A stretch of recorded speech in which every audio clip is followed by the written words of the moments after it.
Okay, good morning everybody. We're just going to give it another couple of minutes and then we will start the video for today's webinar, which is looking at ACC build and asset tracking setup. So the webinar will begin in a couple of minutes.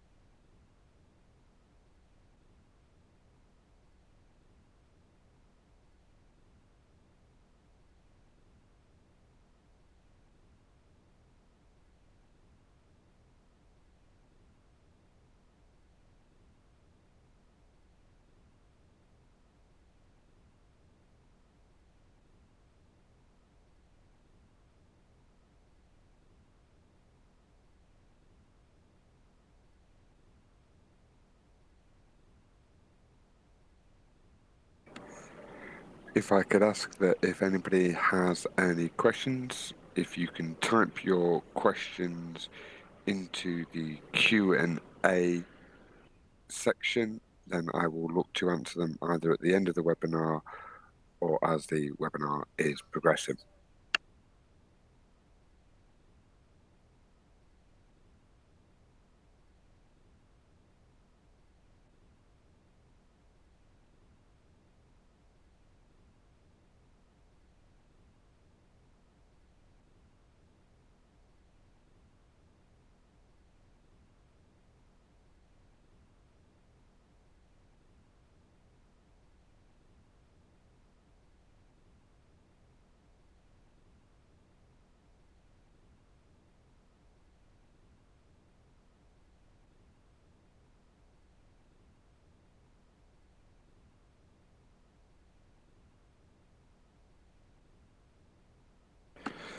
Okay, everybody, thank you very much for joining this webinar.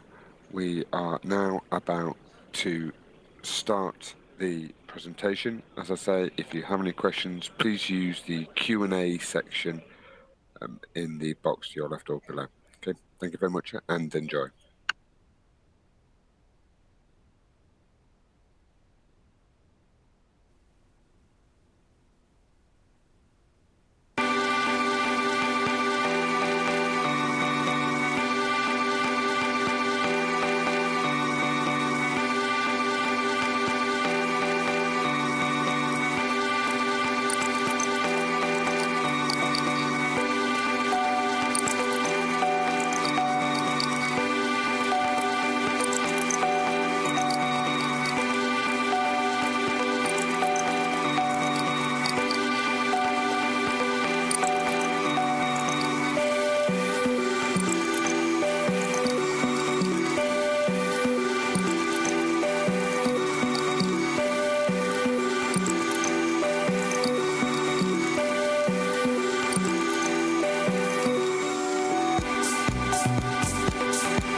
Okay, hello everybody and welcome to this webinar on the ACC build and asset tracking setup.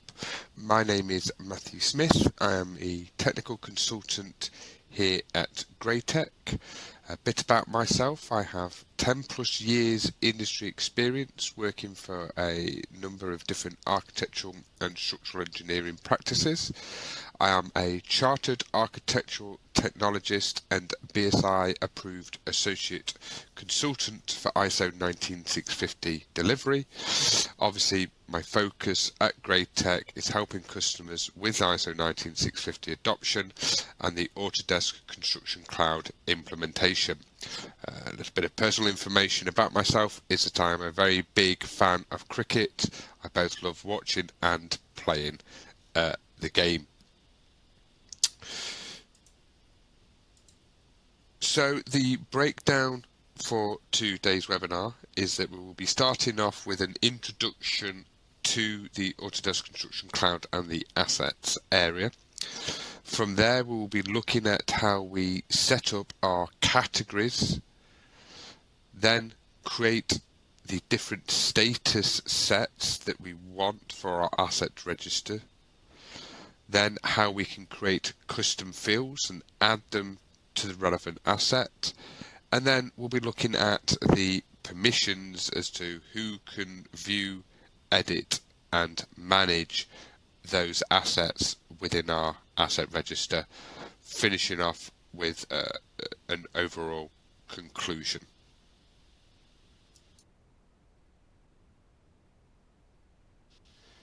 Okay, so first of all, the assets or asset register is located under the build section of our Autodesk Construction Cloud.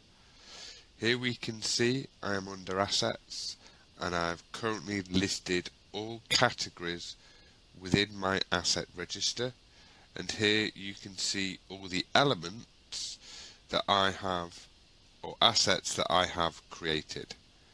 Now, once things are set up, there's two ways in which we can create assets. The first is to simply add an individual asset each time. So if I just type into here a floor panel, I can assign it to my pre-set up categories. So I will assign it to my floor panels. I can then assign a status code to that. Has it been designed? Has it been manufactured? Run through all of these, and these are the bespoke statuses that we will be setting up. From there, if I wanted to, I can build it into locations that I have set up within my project if we set those up.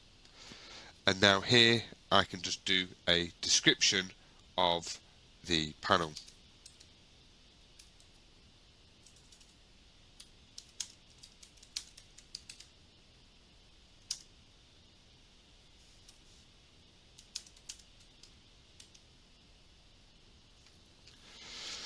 From there, if we want, we can obviously apply barcodes, some manufacturer's information, an installation date if we have one set, any connections, a delivery date, a warranty start date, and then other additional information around an ID number or a potential gross weight. Now these fields that you see here, these are ones that were built. Some of these are bespoke custom fields that were created. And now that I've filled as much of that information in, I can just simply create that asset, and that is now listed within my register. At any point I can select the asset and I can update the information. I can add additional reference information here, and I can also see the activity log, so I can track what changes have been made to the individual asset. So as well as being able to do an individual asset, we can also import assets from a register. Here we are provided with a sample file that I can download, and so what this gives us the ability to do is have our own Excel asset register that would allow us to manage it through Microsoft Excel, which then means once the information is created, we can load up and it will be instantly imported into the ACC environment. Here we can see the required fields, and you can see that the asset registers, they have tied in with Kobe, so this indicates the component.name identifier, component.type name, description, and component space. And so from here I can just fill out the information as indicated, and then by doing that I can then import this Excel into the environment to create my assets. So those are the two ways in which we can create assets within our register. Obviously from there we can search and filter these assets depending upon its status or any of the custom fields that we have created, which then means that we can export all of these out, so we can actually create our asset report once we have generated all of the information in there. And that is just our quick introduction into assets and how we can create an asset register. So now what we want to look at doing is how to set our categories and all the other items within our asset register up. So for this section we're going to focus on the categories.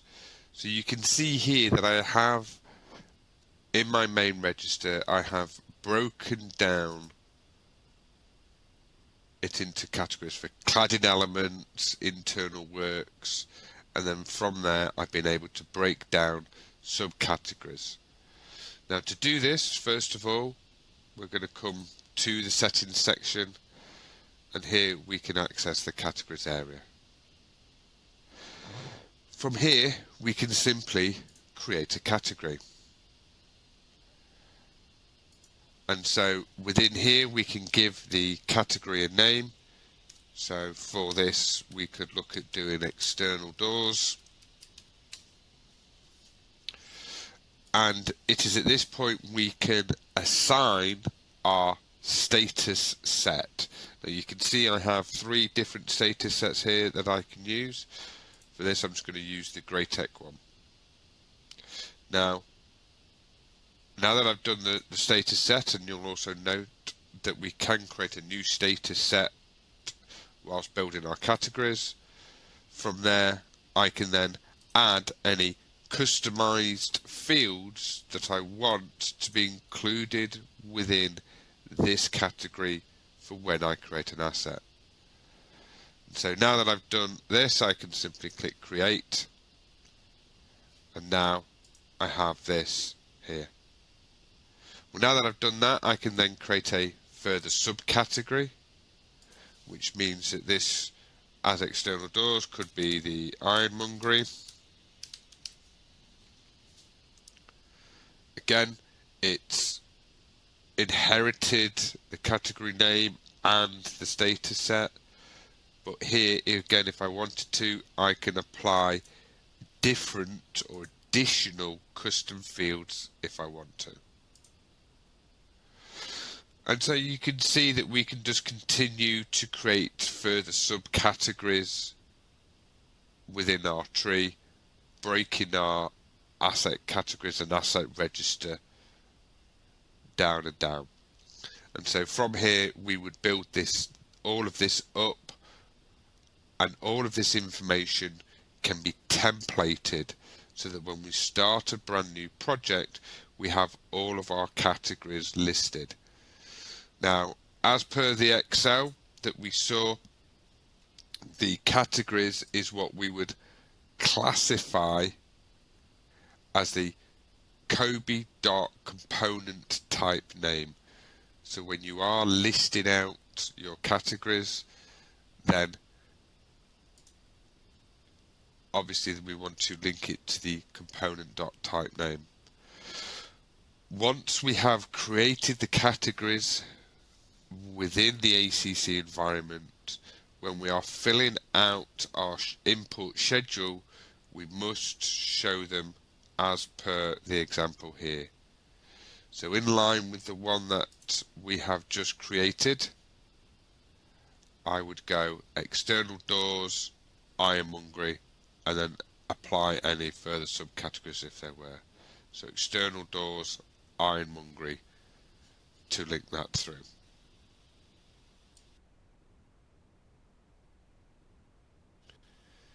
Now that we have built up our categories and subcategories, we now want to look at creating the status sets. And so, still coming from our asset settings or asset setup, I've now come to status sets. Now here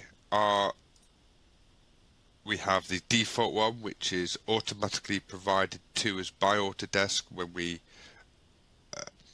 open up the Construction Cloud and the Build subscription. But by clicking on the Create Status Set, I can now create my own bespoke breakdown. So first of all, I can give it a name.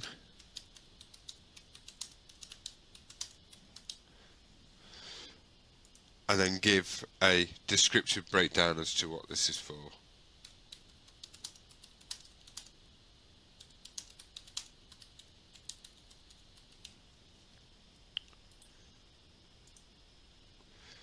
Now that we've given the name and the description, now we simply apply the statuses that we want. So I can start with design, put a description around what this is,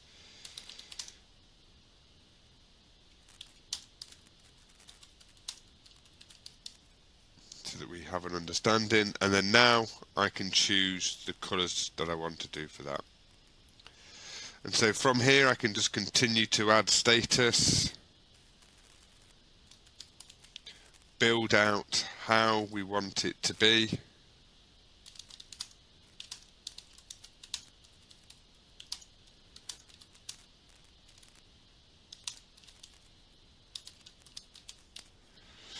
again making sure that we fill out the description so that people can clearly understand what this status is for. And so we can continue to do this. There is no limitation in terms of the number of statuses that we want. It's very easy to move and adjust these at any point if you want to change the order.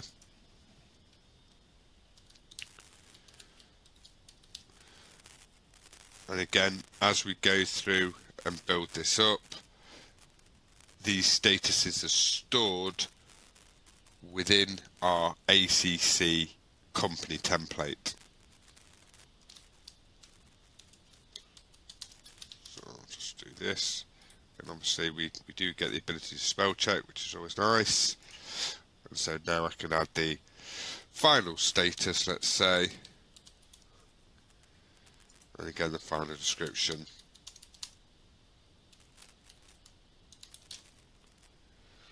There we go. Again, just choose the appropriate colours for what we want. Now that that's done, I have now created that additional status. At any point we can come back in and apply further statuses if we want. We can rejig the order, and we can obviously edit the name, and that we can also delete the statuses, but just be aware that if we do delete the statuses, then it will impact upon any assets that we have created. So for example, if I was to come back actually to my categories,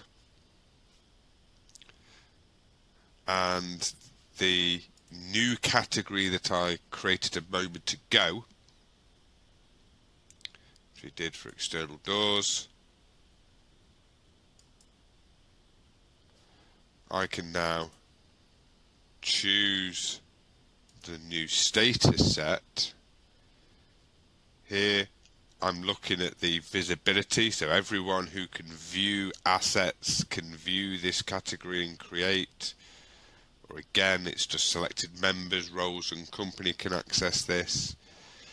I can also add in a form that needs to be completed in line with this asset register. So if we're doing any commission tests or anything like that, then we can link that form template into here as well. Well, look, now that I've done that, there we go, I've created that category and applied that status set. If I now just quickly create a new asset,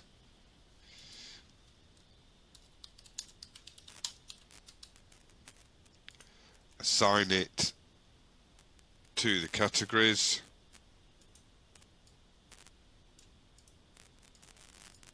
change that to actually say door panel test. What you can see here are the design statuses that we've built out. Again, I can put in location and barcode, but because I've done the essential items, that has now created that. Well, now if I come back to the status set and I simply delete the status set,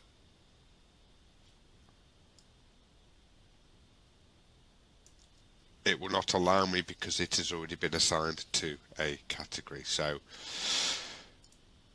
that is how we can build up our statuses and then we assign them to the relevant categories once they have been done.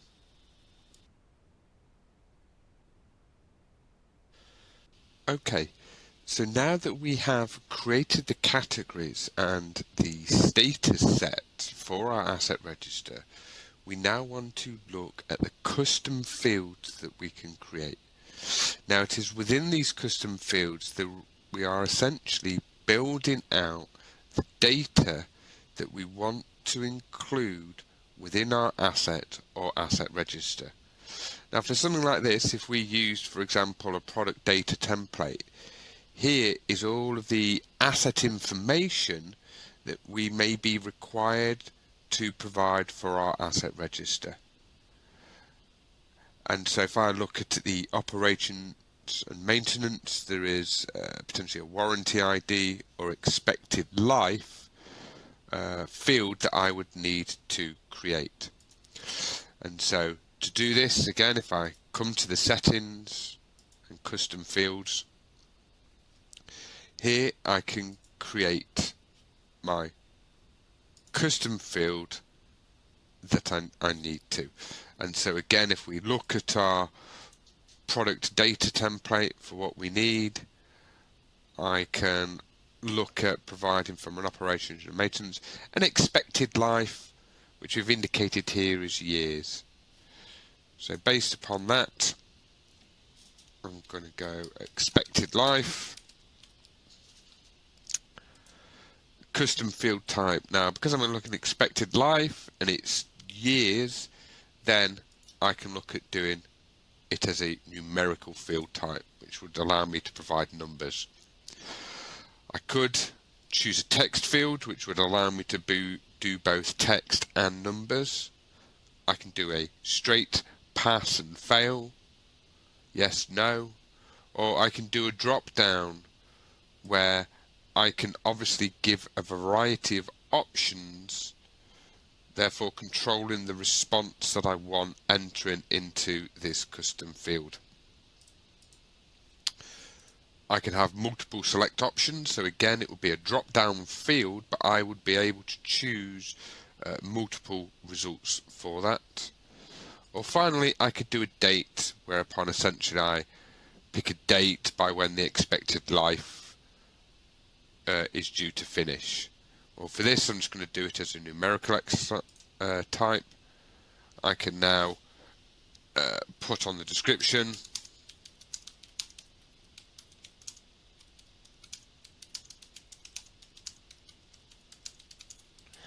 again giving the users the information they need so they know how to properly populate that field. Well, now that I have created the custom field, I obviously need to add it into the categories. And so now within here, if I was to choose, say for example, my cladding elements, then within the panel here for the categories, I can now add the custom field that I want to include within this category and all subcategories. So for example, instead of putting it for all external doors in the subcategory, I may just want to apply this custom field here, just for expected life. But then if I was to create a further subcategory, that custom field would not be added in there. Obviously we can then position the custom fields as to the order that we want them to be in, and it's very easy to remove them out of a category or any subcategories that we do. And so that is how we can generate those custom fields, and we then apply them to the relevant category. If we wanted to apply a field to everything, then we simply select all categories, add the custom field, and then that will be inherited down. Even if I create a further category or subcategory, because I've applied it to all, that will filter on through down.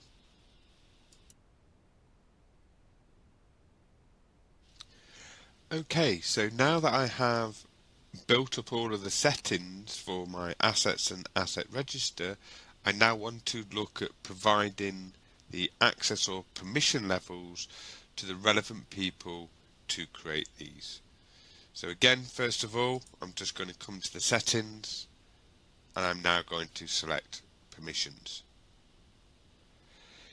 Here we can see that admin roles have the ability to manage all of our assets.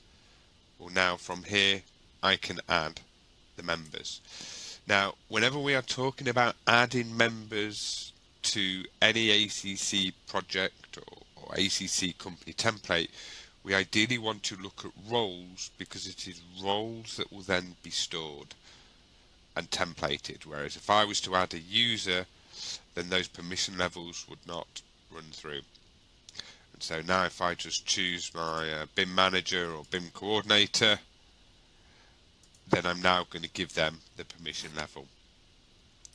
So they can obviously either view and export assets. We can set it to edit, where they can view, edit and export, or they can create, where they can view, edit, create and export assets. And so now that I've done that, I can just click add, and then as soon as somebody is added to that relevant role, they will automatically be given the permission rights there. Obviously I can remove them if I want to make any changes, and I can add further members in. Now how you break down the permission levels on a project, it is up to you. Generally we say that only admin people that manage your own ACC environment should have full management responsibility. We would obviously allow project managers or construction leads the ability to create, with maybe the customer or client or certain subcontractors the ability to just view those asset registers. And so now that I have given the permissions and set everything up, I can now come back to assets again to create that element. And so now if I do an individual one, I'm going to do a floor panel again. I'm going to assign it to the relevant category. Again, if I have locations built within my ACC project, I can set to that. I can do a description of the asset. I can fill out the barcode or ID number. I have the manufacturer, the installation date, and the various other customizable fields that I have created, including the expected life around that. From there, I have now created the additional asset. Upon I can select, fill out the information, and you'll notice when I come to references, as I say, I can add a form into there if it is ever to do with a completion of works or a commission test. And so to run through this with it added, as I say, I can come through to the details, and as we run through the process, I can change the status, fill out the data, add additional reference information, and continue running through all the way through to installation and practical completion. That information is then stored in the log so that we can track, and if we select all of our elements, then we can export those out easily enough as a report, or I can do it as a Excel.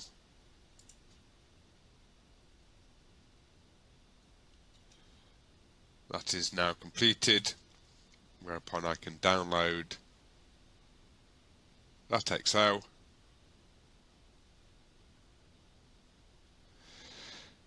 and here is the information with the ID, the name of the element, the category it belongs to, any description information, location, the status, and obviously the additional attributes or fields that we have filled out accordingly.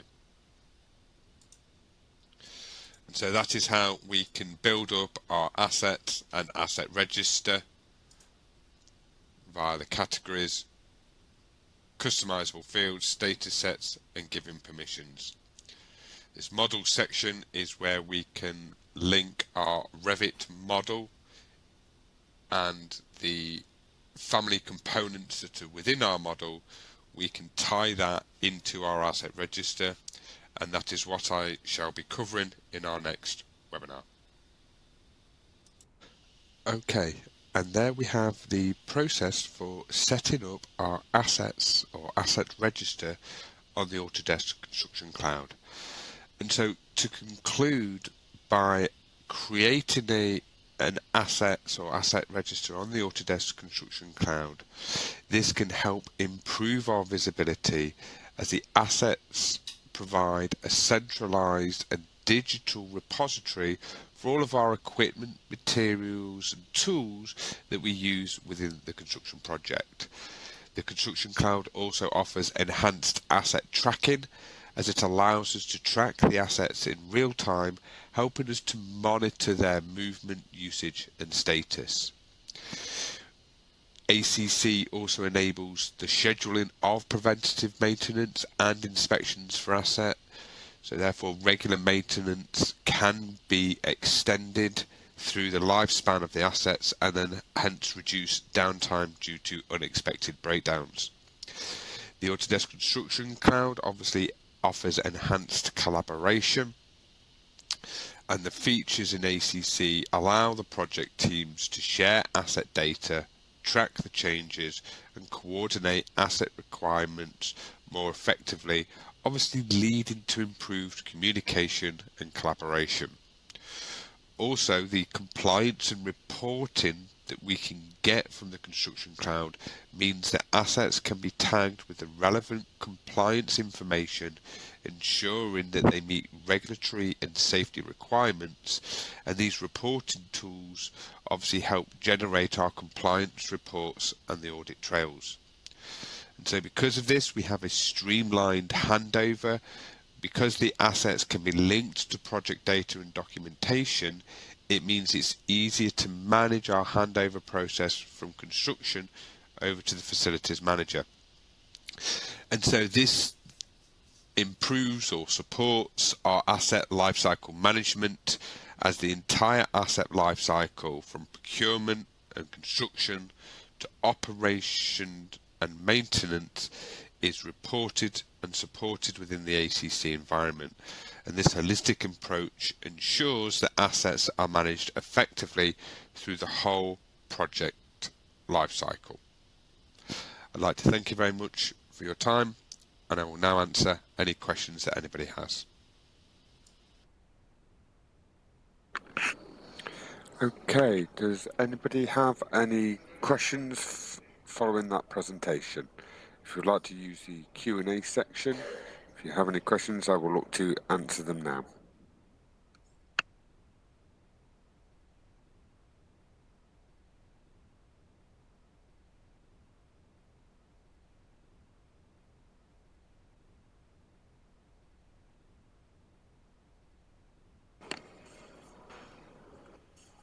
Nope. If nobody has any questions, I'd like to thank you all for your time today, and I hope you enjoy the other webinar series that we are doing over the next few months. Thank you very much. Bye.